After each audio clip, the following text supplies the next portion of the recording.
पैर, हाथ, मुंह बिना काम हिलाने से पितृदोष उत्पन्न होता है। बिना काम कोई शरीर एक उंगली हिलाते हो तो ब्रह्मांड के कोरे में जाके वो कहीं ना कहीं असर करता है।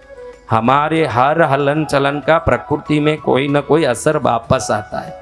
बिना काम बैठ के पैर हिलाने वाले, बिना काम हाथ हिलाने वाले, कई लोगों को मैं पूछता हूँ उनके मुंह में ना सुपारी है ना गुटखा,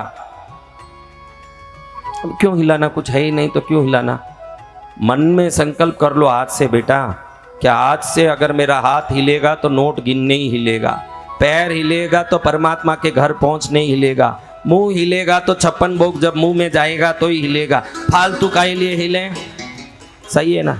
तो वो ध्यान रखना। बिना का कोई भी चीज देखो, इसको बटरफ्लाई इफेक्ट कहते हैं। मैं रोज कहता हूँ बटरफ्लाई इफेक्ट को समझो कि इंडोनेशिया के जंगलों में भूकंप आता है।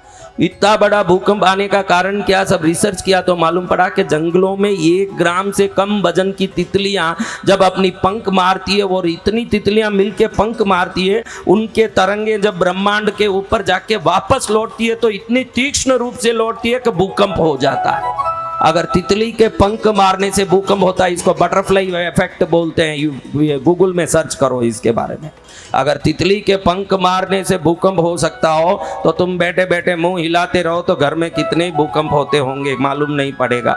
इसलिए जब जरूरत पड़े तभी अंग संचालन करना। देखो आप ही समझो, जो दीर्घ बैठा हो, स्थिर बैठा हो और व्यवस्थित बैठा हो, आप उसको ज्ञानी बोलोगे और महापुरुष बोलोगे कि जो हिलता डुलता बैठा हो, किसको बोलोगे आप?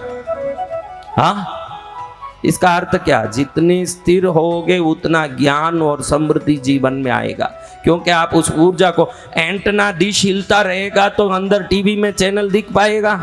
कब दिख पाएगा? स्थिर होने पर। तो आप भी स्थिर होंगे तो ही ब्रह्मांड की ऊर्जा को खींच सकेंगे। बिना काम शरीर का कोई भी अंग हिल रहा हो, वो ऊर्जा आपसे दूर हो जाएगा। ऋषि मुनि तपस्या करने वाले हम जैसे संत मुनियों ऐसे क्यों बैठे रहते हैं? अभी देखो मैं 1 मिनट भी ऐसे बैठा क्या? आप कैसे बैठे हो? 1 मिनट भी हम बैठ नहीं पाते, ऐसे बैठ ही नहीं सकते। जब रीढ़ की हड्डी ऐसे कर दिया वो मुर्दा समान। इसलिए कल वो छत्तीसगढ़ के बच्चे को कहा, बेटा सीधा बैठ। अच्छे के लिए कह रहे हैं, ज्ञान बढ़ने के लिए कह रहे हैं।